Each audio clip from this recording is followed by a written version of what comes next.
So yan guys, welcome back again to my channel. For today's vlog naman guys is pag-uusapan po natin kung anong makukuha ng rabbit po sa papaya leaves. Ang makukuha po ng mga rabbit po natin sa pagkain ng papaya leaves is mayroon po itong antioxidant, tapos calcium po guys. So mabisang kainin po ng mga alaga po natin rabbit. Pero once a day lang po natin bigyan po ng papaya leaves ang mga alaga po nating rabbit. Kasi po, ang papaya leaves po guys is mataas po yung sugar content po ng papaya leaves. So, kasi po ang sugar content or glucose sa mga rabbit po guys is nakakasama po rin yan. So, minsan lang po natin po sila pakainin ng papaya leaves.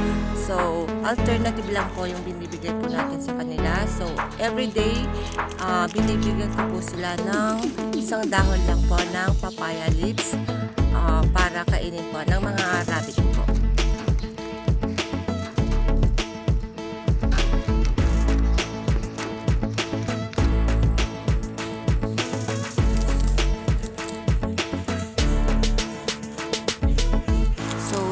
That's my video for today. So, thank you for watching guys. Bye-bye. Bye-bye. Bye-bye.